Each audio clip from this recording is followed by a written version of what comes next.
সম্মানিত দর্শক, আসসালামু আলাইকুম। আশা করি আপনারা সবাই ভালো আছেন। মালচিং ছাড়া মরিচ চাষে মজাই আলাদা, এমন টাইটেল দেখে হয়তো অবাক হয়ে গিয়েছেন। কিন্তু দর্শক, আজকে এই বিষয়টি পরিষ্কার করছি এই ভিডিওতে, এবং আসলে কেমন মজা সেটাও বোঝানোর চেষ্টা করছি। তো দর্শক, চলুন আমরা মালচিং ছাড়া মরিচ চাষের বিস্তারিত জেনে নেই কি সুবিধা আছে। প্রিয় দর্শক, আপনারা দেখুন যে গাছগুলোকে দেখতে পাচ্ছেন, গত ভিডিওতে আমরা দেখেছিলাম এটা সিজনাল মরিচ চাষ, অর্থাৎ সেপ্টেম্বরের শেষ থেকে ডিসেম্বর পর্যন্ত যে মরিচটি রোপণ করা হয় সেই সময়কালের কথা এখানে বলা হচ্ছে। দর্শক, এই সময় বৃষ্টিপাত শেষ হওয়ার পথে থাকে, তাই আগাম বাজার ধরার জন্য অনেকেই সেপ্টেম্বরের শেষের দিকে জমি চাষ দিতে পারে না, অথবা চাষ দিলেও মাটিটা ভালোভাবে শুকানো সম্ভব হয় না। আর মাটি যদি রোদ্রে ভালো করে শুকিয়ে না নেন, তাহলে গাছে রোগবালাই লেগেই থাকে, নানাবিধ সমস্যা হয়। আর মালচিং দিয়ে যখন আপনি এভাবে স্যাঁতসেঁতে মাটিতে বেড করে যদি মালচিং বিছিয়ে দেন, তাহলে গাছের গোড়া স্যাঁতসেঁতে থাকলে অনেক ধরনের রোগবালাইয়ের আক্রমণ হয়।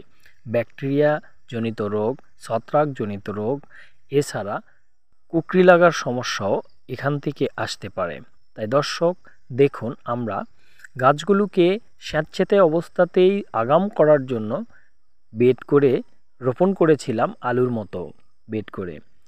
এখন আমরা কি সুবিধাতে দেখুন, আমরা গাছগুলোর সমস্ত বেড ভেঙে দিয়ে মাটিগুলোকে রোদ্রে শুকিয়ে নিচ্ছি, গাছের গোড়াগুলোকে ফাঁকা করে দিয়েছি যেন গাছের গোড়ার আশপাশ ভালো করে রৌদ্র খেয়ে শুকিয়ে যায়। এরপরে আমরা এখানে জৈব সার দিব এবং রাসায়নিক সারও দিব, দিয়ে ভালো করে মাটিটা মিশ্রণ করে নিয়ে আমরা আবার বেডটা বেঁধে দিব। এতে যে সুবিধাটি হবে তা হচ্ছে গাছকে পর্যাপ্ত খাদ্য দেওয়া যাবে এবং মাটিটা ভালো করে শুকিয়ে নেওয়া গেল, তাতে বারবার ঝামেলা আর হবে না, রোগবালাইও কম হবে। এরপরে যখন চৈত্র মাস পড়বে, শীতের পরে গিয়ে প্রখর রোদ আসবে, তখনও কিন্তু আমাদের মাটি হিট হবে না। তাই দর্শক, মালচিং ছাড়া এই সিজনাল মরিচ চাষ আপনারা এভাবে করে দেখতে পারেন। খরচ কম হবে, অনেক ধরনের সুবিধা পাবেন, আশা করি মজা পাবেন। হয়তোবা নিড়ানি দিতে একটু কষ্ট হবে, কিন্তু যেহেতু বৃষ্টিপাত কম হয় বা বৃষ্টিপাত হয় না, সেই ক্ষেত্রে আপনারা নিড়ানি দিতে পারবেন, আর খরচও ততটা হবে না। আপনারা মালচিং দিয়েও করুন, মালচিং ছাড়াও একটু করে দেখুন কেমন মজা হয়। দর্শক, সময় উপযোগী সব সময় আপনাদেরকে ভিডিও দেওয়ার চেষ্টা করে থাকি। তাই কৃষিকে বাণিজ্যিকভাবে নিন, প্রযুক্তির ব্যবহার করুন এবং কৃষি থেকে অর্থ ইনকামের পথটা নিশ্চিত করুন।